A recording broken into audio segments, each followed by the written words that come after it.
السلام علیکم پیارے بچوں، میں ہوں آپ کی ٹیچر تطہیر فاطمہ۔ آج ہم پڑھیں گے جے ایم پبلشرز کی اردو کا دوسرا قدم۔ جی تو میرے پیارے پیارے بچوں، کیسے ہو آپ؟ امید کرتی ہوں خیریت سے ہوں گے۔ آج ہم پڑھنے والے ہیں حروف تہجی کا حرف کاف۔ پیارے بچوں، میں آپ کو بتاتی چلوں کہ فے اور کاف کو بھی جوڑی دار حروف ہی کہا جاتا ہے، جبکہ یہ ایک دوسرے کو دیکھنے میں بالکل مختلف ہیں، لیکن پھر بھی اس کو اکٹھا ہی پڑھا جاتا ہے۔ اور آج ہم پڑھنے والے ہیں کاف اور کاف سے بننے والے الفاظ۔ کاف کا قلم، کاف کا قلم، قلم ہمیں علم سکھاتا ہے۔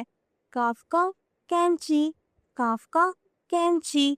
یہی تو میرے پیارے پیارے بچوں، آج میں آپ کو ایک بہت ہی پیاری کہانی سنانے والی ہوں، جو کہ صفحہ نمبر 25 پر موجود قلم اور کینچی سے متعلق ہے۔ تو چلتے ہیں اپنی آج کی کہانی کی طرف۔ پیارے بچوں، ایک دن قلم اور کینچی دونوں میز پر پڑے تھے۔ قلم خوشی سے کہہ رہا تھا، میں بچوں کے لیے رنگ برنگی تصویریں بناتا ہوں۔ کینچی بولی، اور میں بچوں کے لیے خوبصورت شکلیں کاٹتی ہوں۔ پھر دونوں نے سوچا کہ مل کر کام کرے۔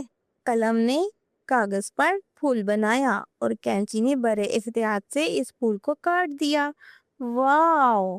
خوبصورت کاغذ کا پھول تیار ہو گیا۔ پیارے بچوں، اب ہم سیکھیں گے کہ حروف تہجی کے حرف کاف کو کیسے لکھتے ہیں۔ گھر پر یا کلاس روم میں کلاس ٹیچر کی مدد سے ایک سینٹرے لیں اور سینٹرے پر کاف کی ٹریسنگ سیکھتے ہیں۔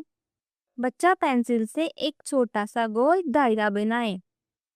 یہ کاف کا سر ہے، اور پینسل کو نیچے کی طرف لاتے ہوئے نون کی طرح کی گولائی بنائے اور آخر میں 2 نقطے بنائے، تو یہ بن گیا ہے کاف۔